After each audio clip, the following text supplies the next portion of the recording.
Hello friends, स्वागत है आप लोगों का मेरे यूट्यूब चैनल में। आइए जानते हैं 14 वर्ष के वनवास में कहाँ कहाँ रुके थे भगवान राम।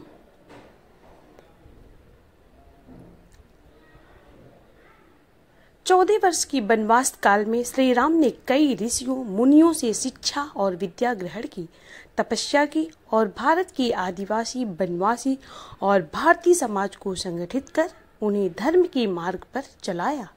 संपूर्ण भारत को उन्होंने एक ही विचारधारा के सूत्र में बांधने का काम किया। साथ ही अपने मर्यादित जीवन के कारण वे मर्यादा पुरुषोत्तम भी बने। जब भगवान राम को वनवास हुआ तब उन्होंने अपनी यात्रा अयोध्या से प्रारंभ करते हुए रामेश्वरम और उसकी बाद श्रीलंका में समाप्त की थी। इतिहासकार डॉक्टर राम अवतार ने श्री राम और सीता के जीवन की घटनाओं से जुड़े ऐसे 200 से भी अधिक स्थानों का पता लगाया है जहां आज भी तत्संबंधी स्मारक स्थल विद्यमान हैं। जहां श्री राम और सीता रुके या रहे थे, वहां के स्मारकों, भित्तिचित्रों, गुफाओं आदि स्थानों के समय काल की जांच पड़ताल वैज्ञानिक तरीकों से की गई। तो आइए जानते हैं वह स्थान जहां भगवान राम रुके थे। तमसा नदी। पहला, तमसा नदी। अयोध्या से 20 किलोमीटर दूर है तमसा नदी।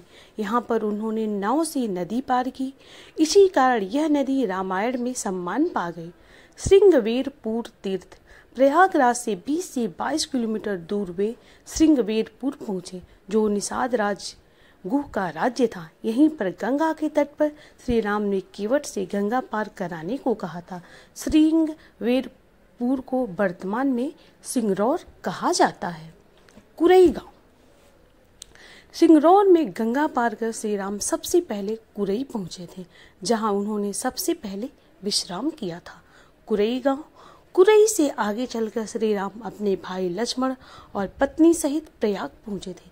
प्रयाग को लंबे समय तक इलाहाबाद कहा गया, लेकिन अब फिर यहाँ का नाम बदलकर प्रयागराज हो गया है। चित्रकूट। प्रभु श्री राम ने प्रयाग संगम के समीप यमुना नदी को पार किया और फिर पहुंच गए हैं चित्रकूट। चित्रकूट वह स्थान है जहां राम को मनाने के लिए भरत अपनी सेना के साथ पहुंचे थे। राजा दशरथ का देहांत भी श्री राम वियोग में उसी समय हुआ जब श्री राम चित्रकूट में थे। भारत यहाँ से राम की चरण पादुका ले जाते हैं और राज सिंहासन पर उनकी चरण पादुका रखकर राज्य करते हैं। सतना। चित्रकूट के पास ही सतना मध्य प्रदेश में स्थित अत्रि ऋषि का आश्रम था। हालांकि अनुसुईया पति महर्षि अत्रि चित्रकूट के तपोवन में रहा करते थे, लेकिन सतना में रामवन नामक स्थान पर भी श्री राम रुके थे, जहां ऋषि अत्रि का एक और आश्रम था। दंडकारण्य। चित्रकूट से निकलकर श्री राम घने वन में पहुंच गए। असल में यही था उनका वनवास। इस वन में उस काल में दंडकारण्य कहा जाता था। मध्य प्रदेश, छत्तीसगढ़, महाराष्ट्र के कुछ क्षेत्रों को मिलाकर दंडकारण्य था। दंडकारण्य में छत्तीसगढ़, उड़ीसा एवं आंध्र प्रदेश राज्यों के अधिकतर हिस्से शामिल हैं। उड़ीसा की महानदी के इस पास से गोदावरी तक दंडकारण्य का क्षेत्र फैला हुआ था। इसी दंडकारण्य का हिस्सा है आंध्र प्रदेश का एक शहर भद्राचलम। गोदावरी नदी के तट पर बसा यह शहर सीता रामचंद्र मंदिर के लिए प्रसिद्ध है। यह मंदिर भद्रगिरि पर्वत पर है। श्री राम ने अपने वनवास के दौरान कुछ दिन इस भद्रगिरि पर्वत पर भी बिताए थे।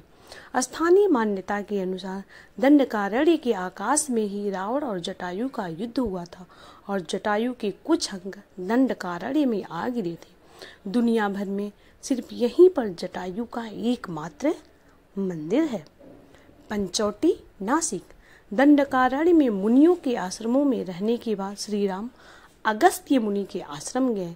यह आश्रम नासिक के पंचवटी क्षेत्र में है, जो गोदावरी नदी के किनारे बसा है। यहीं पर लक्ष्मण ने सुपर्णखा की नाक काटी थी। राम लक्ष्मण ने खर व दूषण के साथ युद्ध किया था। गिद्धराज जटायु से श्री राम की मैत्री भी यहीं हुई थी। वाल्मीकि रामायण अरण्य कांड में पंचवटी का मनोहर वर्णन मिलता है। सर्वतीर्थ नासिक क्षेत्र में सुपर्णखा, मरीच और खर व दूषण के वध के बाद ही रावण ने सीता का हरण किया और जटायु का भी वध किया था, जिसकी स्मृति नासिक से 56 किलोमीटर दूर ताकेड गांव में सर्वतीर्थ नामक स्थान पर आज भी संरक्षित है। जटायु की मृत्यु सर्वतीर्थ नाम के स्थान पर हुई, जो नासिक जिले के इगतपुरी तहसील के ताकेड गांव में मौजूद है। इस स्थान को सर्वतीर्थ इसलिए कहा गया क्योंकि यहीं पर मरणासन्न जटायु ने सीता माता के बारे में बताया। राम जी ने यहाँ जटायु का अंतिम संस्कार करके पिता और जटायु का श्राद्ध तर्पण किया था। इसी तीर्थ पर प्रवास के दौरान सीता माता की रक्षा के लिए लक्ष्मण रेखा भी खींची गई थी। पर्णशाला आंध्र प्रदेश में खम्माम जिले के भद्राचलम में स्थित है। रामालय से लगभग 1 घंटे की दूरी पर स्थित पर्णशाला को पनशाला या पनशाला भी कहते हैं। पर्णशाला गोदावरी नदी के तट पर स्थित है। मान्यता है कि यही वह स्थान है जहां से सीता जी का हरण हुआ था। हालांकि कुछ मानते हैं कि इस स्थान पर रावण ने अपना विमान उतारा था।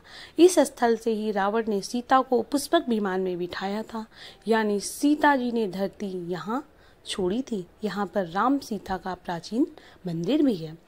तुंगभद्रा सर्वतीर्थ और पर्णशाला के बाद श्री राम लक्ष्मण सीता की खोज में तुंगभद्रा तथा कावेरी नदियों के क्षेत्र में पहुंच गए।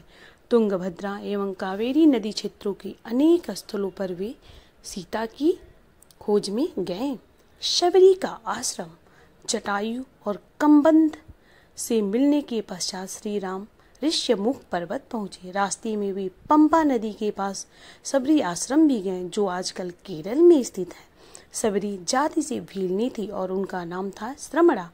पंपा तुंगभद्रा नदी का पुराना नाम है। इसी नदी के किनारे पर हम्पी बसा हुआ है। पौराणिक ग्रंथ रामायण में हम्पी का उल्लेख वानर राज किष्किंधा की राजधानी के तौर पर किया गया है। केरल का प्रसिद्ध सबरीमलय मंदिर तीर्थ इसी नदी के तट पर स्थित है।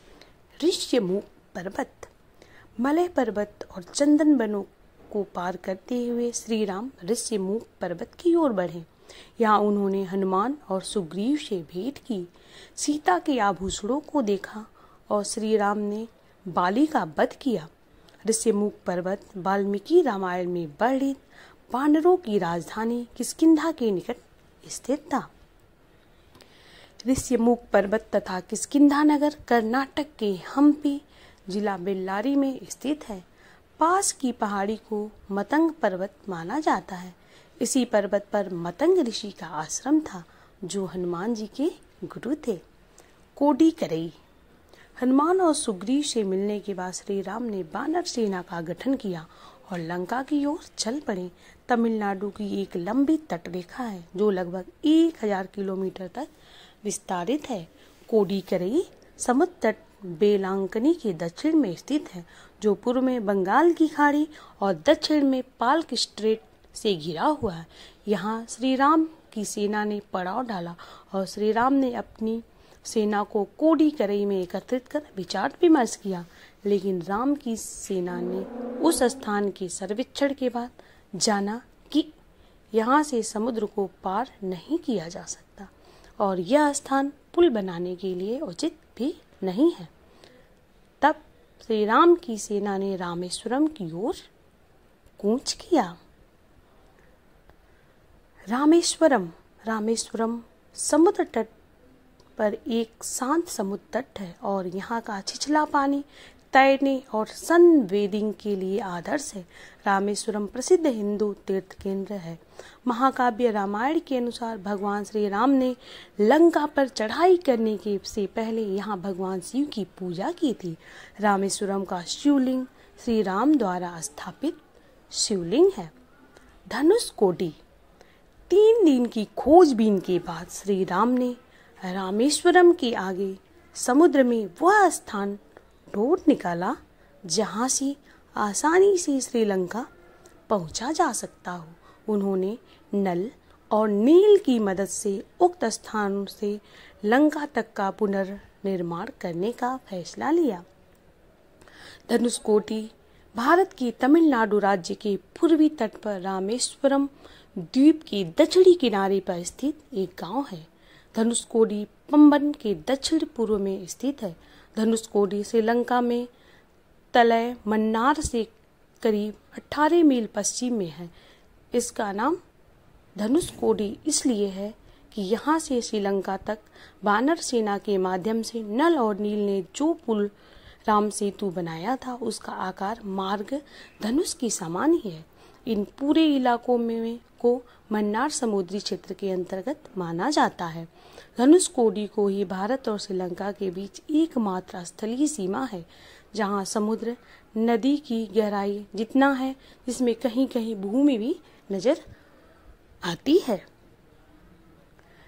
नुआरा एलिया पर्वत श्रृंखला वाल्मीकि रामायण के अनुसार श्रीलंका के मध्य में रावण का महल था। नुआरा एलिया पहाड़ियों से लगभग 90 किलोमीटर दूर वांद्रवेला की तरफ मध्य लंका की ऊंची पहाड़ियों के बीचों बीच सुरंगों तथा गुफाओं के भंवर जाल मिलते हैं। यहाँ ऐसी कई पुरातात्विक अवशेष मिलते हैं जिनकी कार्बन डेटिंग से इनका काल निकाला गया है। श्रीलंका में नुआरा एलिया पहाड़ियों के आसपास स्थित रावण फाल, रावण गुफाएं, अशोक वाटिका, खंडहर हो चुके विभीषण के महल आदि की पुरातात्विक जांच से इनके रामायण काल के होने की पुष्टि होती है। तो ये थी रामायण काल से जुड़ी कुछ जानकारी कि भगवान राम ने अपने 14 वर्ष के वनवास में कहाँ कहाँ बिताए थे। तो ये जानकारी आप लोगों को कैसी लगी? अगर अच्छी लगी हो तो प्लीज़ इस वीडियो को लाइक करिए, शेयर करिए और ऐसी ही जानकारियों के लिए हमारे चैनल को प्लीज़ सब्सक्राइब कीजिए। धन्यवाद।